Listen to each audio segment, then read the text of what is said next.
Pinagpalang araw ng linggo na muli po sa ating lahat, saan man tayo naroon sa iba't ibang panig ng daigdig, ay muli po patuloy po tayong manatili sa espiritu ng pagsamba habang ating tinatanggap po ng ating mga puso at espiritu ang salita ng buhay mula sa banal na salita ng Diyos.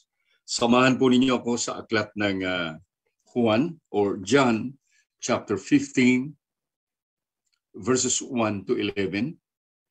At dito po ang ating aralin sa araw na ito. John chapter 1 verses 15. John chapter 15 verses 1 to 11. John 15 verses 1 to 11. At babasahin ko po muli sa New American Standard Bible. I am the true vine and my Father is the vine dresser. Every branch in me that does not bear fruit, he takes away. And every branch that bears fruit, he prunes it so that it may bear more fruit. You are already clean because of the word which I have spoken to you. Abide in me and I in you. As the branch cannot bear fruit of itself unless it abides in the vine, so neither can you unless you abide in me. I am the vine, you are the branches. He who abides in me and I in him, he bears much fruit. For apart from me, you can do nothing. If anyone does not abide in me, he is thrown away as a branch and dries up, and they gather them and cast them into the fire, and they are burned. If you abide in me and my words abide in you, ask whatever you wish, and it will be done for you. My Father is glorified by this, that you bear much fruit and so prove to be my disciples. Just as the Father has loved me, I have also loved you. Abide in my love.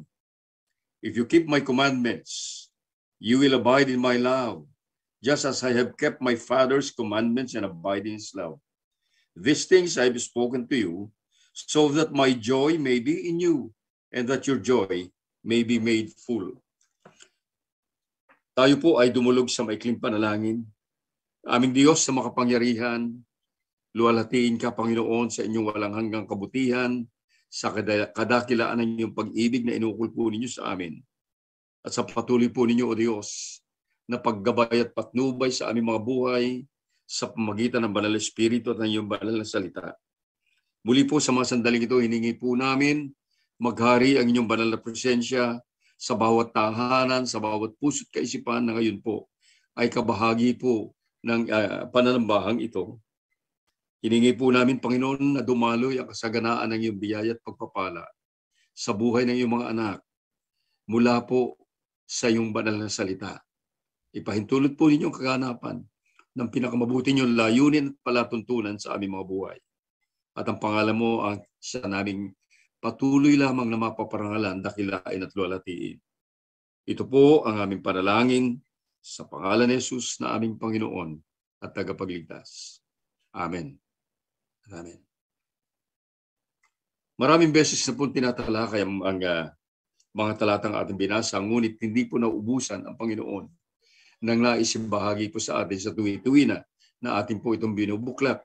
At sa pagkakataon ito po ngayon, sa ating po nakita ngayon ay nabasa po natin, maunawaan po natin isang bagay na ginawa po nating title ng ating pong aralin ngayon, The Fullness of Life in Jesus, ang kapuspusan ng buhay kay Kristo Jesus.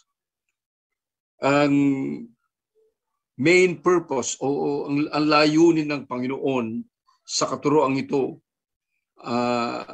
na kung saan ay tinawag niya ang kanyang mga anak na maging kabahagi ng kanyang walang kaharian ay ang kapuspusan ng buhay. At yun po ay doon sa verse 11, sabi niya, these things I have spoken to you so that my joy may be in you and that your joy may be full. So, makita po natin that the fullness or abundance of life is really the purpose of God. Ang problema po ay ganito. Ang kapuspusan ng buhay at ang kasaganaan ng buhay ay hindi kahalintulad ng inaakala ng maraming tao o hindi kasing dali ng ninanais ng ibang tao at hindi ito dumarating sa atin ng ganun-ganun na lamang, kundi sa pamamagitan po ng pagsunod sa ilang kondisyones na nagmumula po sa salita ng Diyos, sa kanyang mga kautusan, sa kanyang kalooban. Unang-una po sa lahat, inilalarawan po ng Panginoong Hesus dito ang kanyang sarili na true vine. Ang tunay na puno, doon sa Tagalog po ay ang tunay na puno ng ubas. Ito po yung paglalarawan niya sa kanyang sarili doon sa mga totoong kabahagi ng kanyang kaharian. Siya ang tunay na puno ng ubas at ang mga kabahagi ng kanyang kaharian ay ang mga sanga, the branches. Ito yung nais po muna ipakita sa atin. At mula dito, makikita po natin na number one ay nagbigay siya ng requirement. He set a requirement. Yung fruit bearing in progression, yung patuloy na pag-progress nito. Kaya may tatlong bagay po na binanggit siya: bearing fruit, more fruit, and much fruit. Binanggit ng verse 2, verses 5 and 6. Ito po yung tatlong bagay na progression ng pamumunga. So hindi basta bunga. May nangyayari na paunlad ang pagbunga. At ang pangalawa po na naisipakita rito ay the fruit which God desired. Ano po? Yung ninais ng Panginoon. Ano ba yung desire ng Panginoon? Yung fruit that characterized by loving obedience, righteousness, and justice. Tingnan po natin kung saan po kinuha ng Panginoon ito, at ito'y makikita natin sa book of Isaiah. Isaiah chapter 5. Ito po sabi ng Isaiah chapter 5. Verses 1 to 7. Isaiah 5, verses 1 to 7. Let me sing now for my well-beloved a song of my beloved concerning his vineyard. My well-beloved has a vineyard on a fertile hill. He dug it all around, removed its stones, and planted it with a choice vine. And he built a tower in the middle of it. And also he hewed out a wine vat in it. Then he expected it to produce good grapes. But it produced only worthless ones. And now, O inhabitants of Jerusalem and inhabitants of Jerusalem and men of Judah, judge between me and my vineyard. What more was there to do for my vineyard that I have not done, and I have not done in it? Why, when I expected it to produce good grapes, did it produce worthless ones? So now let me tell you what I am going to do with my vineyard. I will remove its heads and it will be consumed. I will break down its walls and it will become trampled ground. I will lay it waste. It will not be pruned or hoed, but briars and thorns will come up. I will also charge the clouds to rain, no rain on it. For the vineyard of the Lord of hosts is the house of Israel, and the men of Judah his delightful plant. Thus he looked for justice, but behold, bloodshed. For righteousness, but behold, a cry of distress. Ito po yung malungkot na sinabi ng Panginoon sa Israel. Kasi po ang Israel, ang kanyang pinagkalooban ng, sabi nga ay choice vineyard sa panahon na yon. Siya ay yung itinangi na puno ng ubasan sana, na kung saan ay iniukol niya ang lahat ng pangangalaga at pagsasaayos nito. At nag-desire siya ng bunga na maganda. Ngunit ang Israel ay sa halip ay kumbaga sa halaman nalanta, natuyot, hindi namunga. At namunga man, ang bunga ay nabulok na bunga. Sa madalit salita, binigo ng Israel ang Diyos. Kung kaya't, sa panahon ng Panginoong Hesus, sinabi na niya na siya na ngayon yung true vine, yung totoong puno ng ubas, hindi ng Israel. At Jesus being the true vine fulfills what God has intended for Israel. Ito po yung pagkakaiba ngayon. So, ang Panginoon na po ito ngayon. Ang ating pinag-uusapan. At binanggit din niya rito na ang Ama, ang siyang tagapangalaga o the gardener.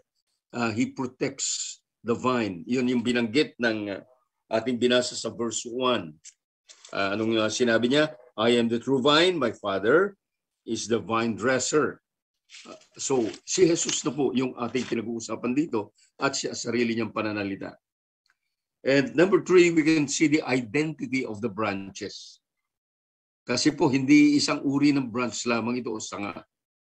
Una, letter A, those who believe in the word of Jesus, yung verse 3, sabi ng verse 3, you are already clean because of the word which I have spoken to you. At ang binabanggit niya rito ay yung mga naniwala na nanampalataya sa kanyang salita. Sila yung mga sanga. Sila yung tumanggap sa kanya at sila yung nagkaroon ng love relationship sa kanya at ipinasakop ang kanilang mga sarili sa kanyang pangangalaga, sa kanyang pagtuturo. They submitted themselves to His discipleship program through His word and the work of the Holy Spirit, the discipline of the Holy Spirit in their lives. Ito po ngayon, yung unang branch, yung unang uri ng sanga na gusto ipakita rito. At ang pangalawang uri ng sanga ay the fruitless branches, yung walang bunga. Yung verses 4 to 6, sabi po rito, abide in me and I in you, as the branch cannot bear fruit of itself unless it abides in the vine. So neither can you unless you abide in the vine. Okay. Yung verse 5, yung huling bahagi, apart from me, you can do nothing. Verse 6, sabi niya, if anyone does not abide in me, he is thrown away as a branch and dries up, and they gather them and cast them into the fire, and they are burned. Ito yung pangalawang uri ng branch o sanga. Ang sanga na hindi namumunga. At ang sabi po, pinuputol ng Ama, the gardener, ang sanga na ito at itinatapon sa apoy. Take note, siguro maganda po na maunawaan natin ang nais palawakin na kaunawaan sa bahaging ito, na hindi lahat ng tao na nagsasabing sila'y nananampalataya o disciple of Christ, ito yung branch, ay nangangahulugan na totoong tagasunod ni Kristo o hindi nangangahulugan na totoong Christian. Sabi, a branch that bears no fruit, obviously, is a dead branch. Patay. Kasi hindi namumunga. So, ito yung uri ng sanga na hindi totoo. At sa Bible po, sa panahon ng Panginoong Hesus, ang number one example dito ay si Judas. He was with Jesus. He seemed to be like a branch. Parang totoo na alagad siya. Ngunit wala ang buhay ng Diyos sa kanya.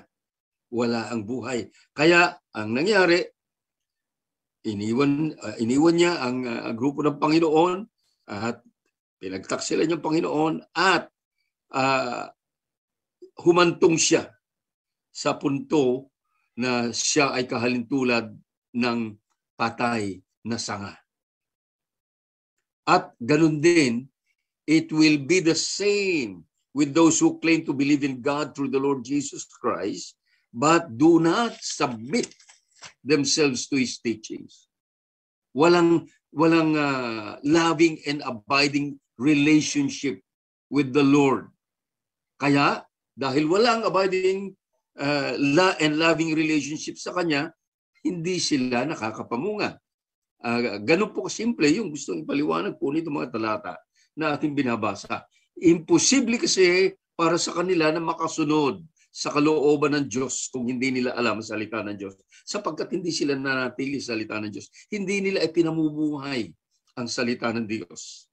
At hindi nila kayang ipamuhay sapagkat hindi nila alam ang katuruan ng Panginoon. But they have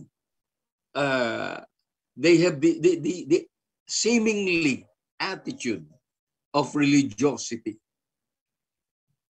At mukha silang nananampalataya. Ngunit ang lahat ng ito ay pakitang tao. Walang lalim sa kaibuturan ng puso at espiritu ng tao. That's the reason why it is impossible for them to produce justice and righteousness of God. What they can produce is self-righteousness, which is a false godliness. Yung righteousness sa gawa ng tao na pagmamalaki ng tao. At ito ang mga bagay na walang katuturan sa mata ng Diyos. In fact, this self-righteousness is abomination in the eyes of God. Yun po yung malungkot na bahagi dito. And number 4, the key to abundant fruit o much fruit. Yung verses 4 and 5, ulitin po natin. Abide in me, and I in you, as the branch cannot bear fruit from itself, if it abides in the vine, so neither can you unless you abide in me. Abide in the vine, I am the vine, you are the branches. He who abides in me and I in him, he bears much fruit, for apart from me, you can do nothing. Okay, susi na pinapakita rito, abide in me, sabi niya. Doon po sa New International Version, remain in me. Bagamat pareho po ito, pero ang kahulugan po ng naispakita rito sa atin, letter A, is to believe, number 1 is to believe and accept Jesus as Savior. Sa chapter 6 ng John, tumungo po tayo, verse 54. He who eats my flesh and drinks my blood has eternal life, and I will raise him up on the last days. Okay, yung verse 56, inulit po rito, he who eats my flesh and drinks my blood abides in me, and I in him. Ito po yung pamumuhay kay Kristo na totoo. Abide in me. Kaya po, ang punto po na gustong ipakita rito sa atin ay yung totoong nanampalataya ka sa Kanya at pinamuhay mo siya. And letter B, to continue or to persevere in believing, nananatili. Yung chapter 8, verse 31, 38 ng chapter 8 ng John, sabi, so Jesus was saying to those Jews who had believed in him, if you continue in my words, then you are truly my disciples. Nagpapatuloy sa salita ng Diyos.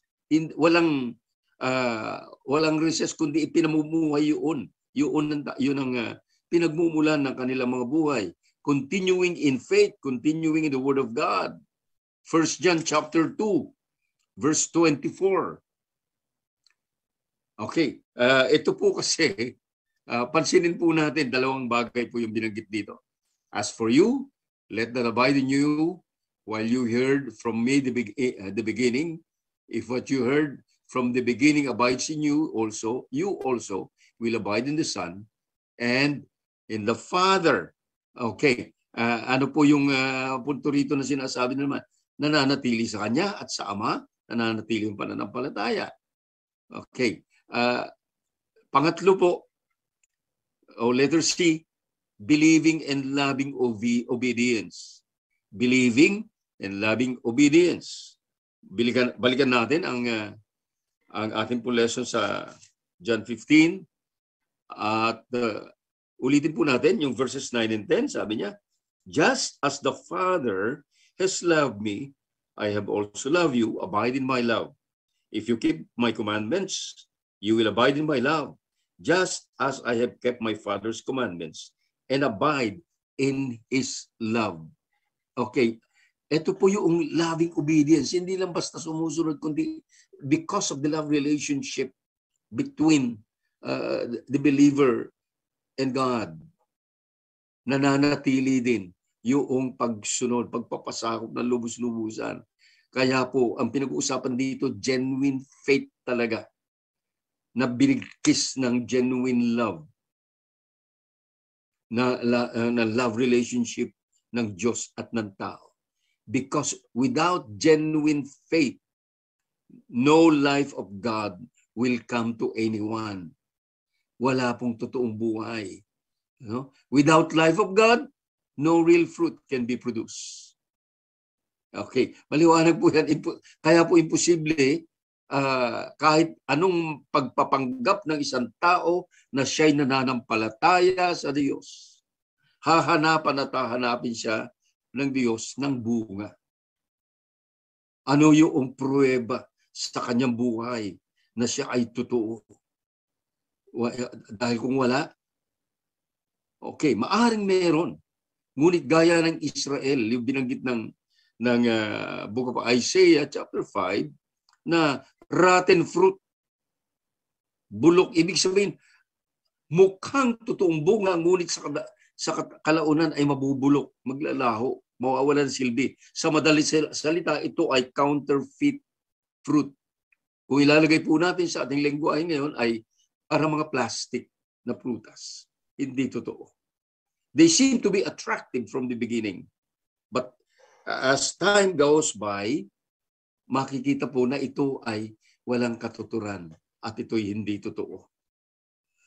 At ito po ang tunay na kalalagayan ng mundo na ating ginagalawan ngayon. So many people are so religious, but then their religiosity does not produce genuine fruit that will give glory to the Lord. Kundi ang pinuproduce po ay ritualistic acts of religion that has nothing to do with the kingdom of God, that will never please God. Yun po yung malungkot. Kasi po, yung point po ng Panginoon dito, abide in me and I in you. Remain in me and I in you. The indwelling Jesus, the indwelling of Jesus Christ, yung pananahan ni Kristo sa isang mananampalataya ay magriresulta ng kasaganaan ng bunga. At ang Ama ay maluluwalhati, mabibigyan ng kaluwalhatian. Kaya po yung verse 8, sabi ng verse 8, my Father is glorified by this, that you bear much fruit and so prove to be my disciples. So ito po yung malinaw na katotohanan na hindi natin mapipeke ang ating totoong pananampalataya. Maybe sa mata ng tao, we are okay. Ngunit sa mata ng Diyos, hindi po maaring makalusot yun. So, the bottom line of everything is how God sees us. Ano ang kanya nakikita mula sa atin? Because we only have one audience, and that is the Lord of heaven and earth. Siya lamang at ang kanyang mga mata lamang na tumitingin sa atin ang pinakamahalaga sa lahat. And we go to number 5. The end result of life in Jesus and fruitfulness. Okay? Ano yung kahihinatnan ng buhay kay Kristo at sa pamumunga? Letter A, the Father is glorified. Binasa natin kanina, verse 8. Naluluwalhati, nadadakila, napaparangalan ang Ama sa langit. At dito makikita po natin, as Jesus lives in the perfect will of the Father, kasi po, yun yung pinakita rito. And He gives glory to the Father. It's the same with the believers who live in perfect will, glorifies the Father. Si Jesus, sa kanyang pagpapasako, pagsunod sa Ama, naluluwalhati ang Ama. At ganun din naman sa mga mananampalataya na sumusunod sa kalooban ng Panginoon ay nagbibigay din ng kalwalhatian sa Ama. So, what the Lord Jesus Christ has done and keep doing, we as branches are also doing the same to glorify the Father. Meron po akong gustong i-stress dito ng konti. Gusto ko lamang po ulitin na basahin natin ang verses 7 to 10.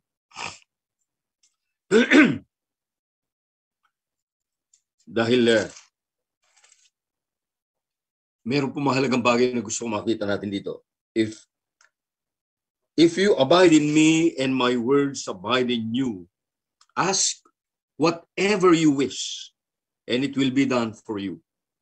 My Father is glorified by this, that you bear much fruit, and so prove to be my disciples. Just as the Father has loved me, I have also loved you. Abide in my love. If you keep my commandments, you will abide in my love, just I have kept my Father's commandments and abide in his love. So unang-una, sabi ko nga, yung pinag-usapan natin kanina, kung niluluwalhati ng Panginoon Hesus ang Ama, ganun din ang mga mananampalataya na sumusunod sa kanyang kalooban. Ngunit isang bagay po makikita na dito, yung fulfillment o katugunan ng panalangin ay nagbibigay din ng kalwalhatian sa Ama. Because they are abiding in the perfect will of the Father.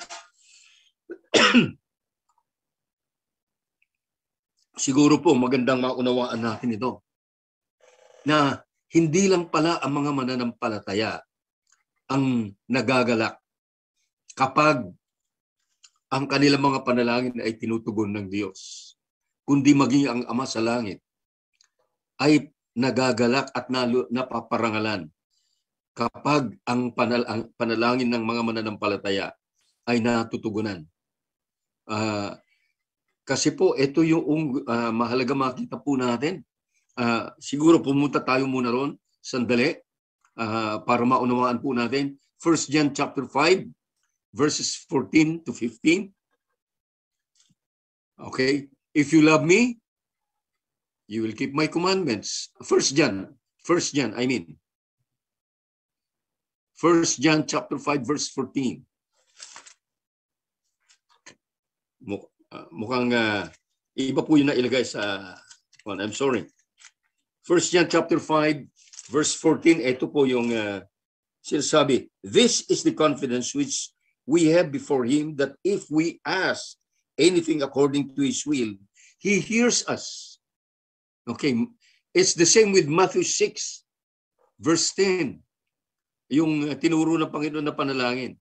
Let your kingdom come, let your will be done.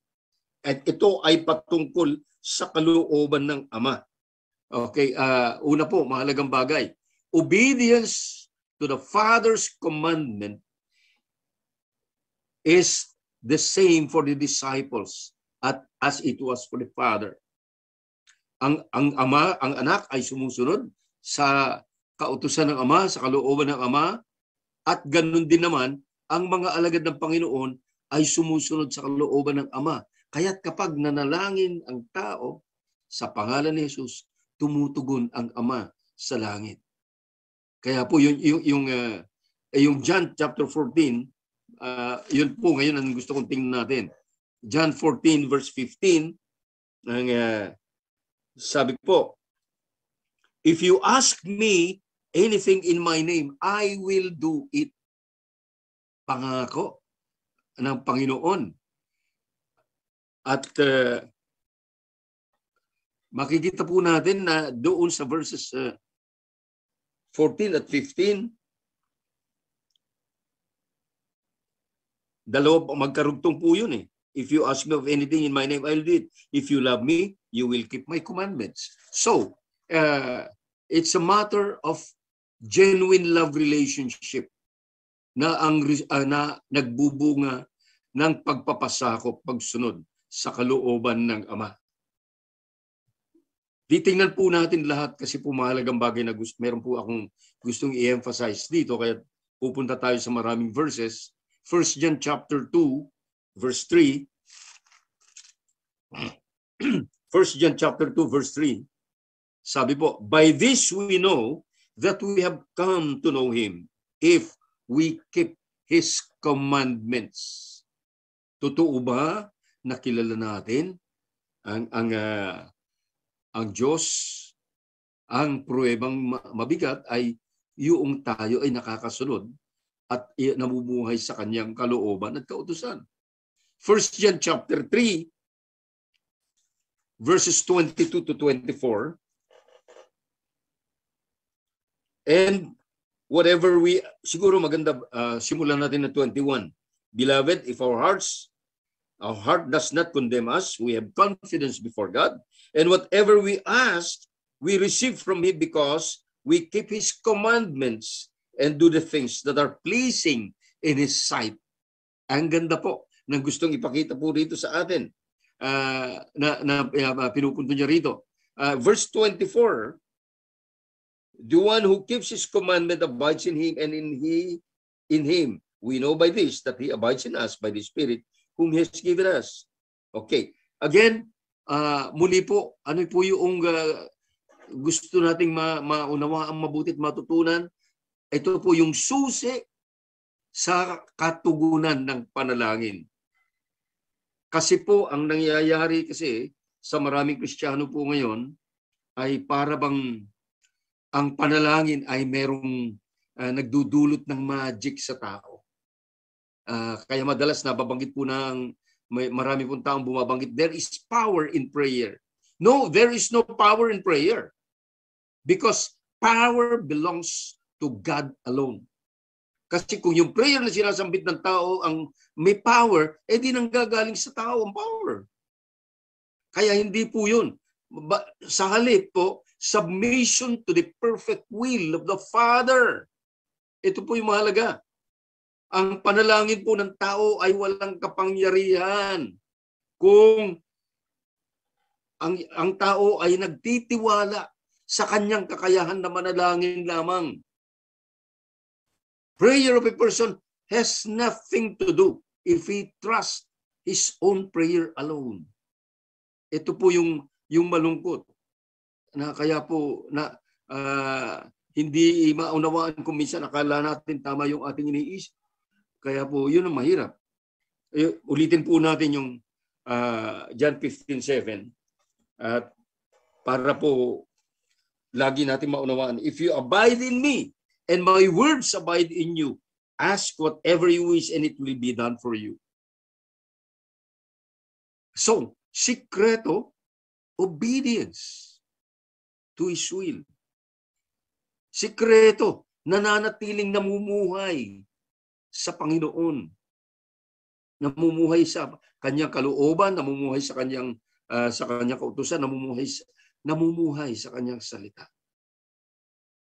Kung ipinamumuhay ng isang Kristiyano ang Panginoon in unity with his spirit, a spirit of and obedience to the word of God, yung request niya, yung kanyang hinihingi will always be answered. Bakit po? Because his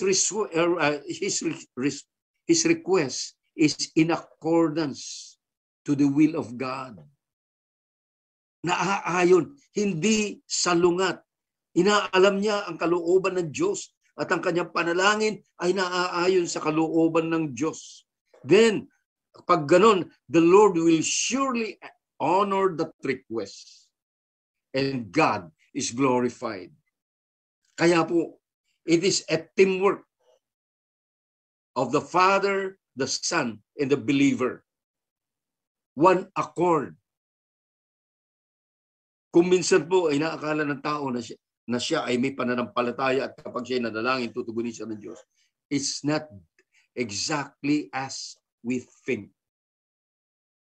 Kundi yung totoong love relationship sa isa't isa. Kaya this follows to letter B, the fullness of Jesus' joy. yung kapuspusan ng kagalakan ni Kristo ay ibinabahagi niya sa kanyang mga alagad. Since he had great joy in pleasing the Father by living in perfect obedience and fruitful life. Yan.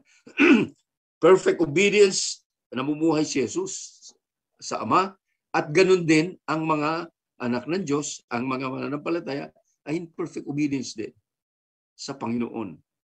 At doon nagaganap yung kapuspusan ng buhay, ng kagalakan sa Panginoon. Okay? At ito rin ang ibig sabihin ng fruitful life. Merong, pag may perfect obedience and fruitful life, yung verse 11 sa John 15, sabi, "These things I have spoken to you so that my joy may be in you and that your joy may be made full." John 10:10. Madalas po natin ginagamit yun, pero ang nangyayari po kasi, namamali pa rin ang ating kaisipan. Kasi ang John 10:10, sabi, "The thief comes only to steal and kill and destroy. I came that they may have life and have it abundantly." At yung abundantly dito ay ang iniisip po ng marami ay ang kasaganaang material, which has nothing to do with the abundant life in God. Wala po. Abundant life is not about possession and the temporary enjoyment of material things, because these things will fade away at any moment. But the fullness of life in Christ Jesus, yung kapuspusan ng buhay sa Kanya, and the incomparable, pansinin po natin, the incomparable fact of having assured of eternal glory in Him. Ito po yung totoong abundant life. Bakit po buhay ng kapuspusan ito? Kaya po yung word ko minsan ay, it's a play of word. Pag ginamit yung salitang buhay ng kasaganaan, ang iniisip lahat ng tao ay yung material na kasaganaan. Kaya po sa halip na buhay ng kasaganaan ay buhay ng kapuspusan. The fullness of life in Christ. The incomparable fact of having assured of eternal glory with Him. Yung, dahil nandun yung love relationship na mananatili sa walang hanggan. The abundant life is, kahit na ano pa ang dinadaanan mo dito sa lupa, hindi ka natitinag at dahil alam mo na ikaw ay sa Panginoon at walang maaring magpabagsak sa iyo dito. The abundant life is, kahit na anong kalungkutan ang dinaraanan mo dito sa lupa, ay hindi ka malulumbay, hindi ka malulugmok, dahil puno ka ng buhay kay Kristo. You have the joy of the Lord and the peace of God that transcends all understanding, even in the midst of all kinds of turmoil in this world. Kahit na ano pa na kaguluhan, kahit na ano pa na sigalot ang nangyayari sa mundong ito, kahit na anong hirap pa ang maaari natin danasin sa mundong ito, kahit na ano pa mga hirap at pasakit o mga persecutions na maranasan natin, hindi po matitinag ng isang tunay na Kristiyano. And that is abundant life. That is living in the kingdom of God here on earth. That means living on a higher level of spirituality, on a higher plane. Ang tao ng mundo dito, ang mga anak ng Diyos ay mas mataas at hindi sila affected ng kahit na anong nangyayari dito sa mundo. Because they live in the kingdom of God here on earth. That's why chaos, hardship, magpapatuloy po ang kaguluhan sa mundong ito. Hindi matitigil hanggang sa uli. Mga problema, palagi ang may problema. Kahirapan, merong mga kahirapan. Pagdurusa, may mga pagdurusa. Persecution o pag-uusig, hindi po natin maliligtasan yan, lalo na sa kalaunan pa ng panahon.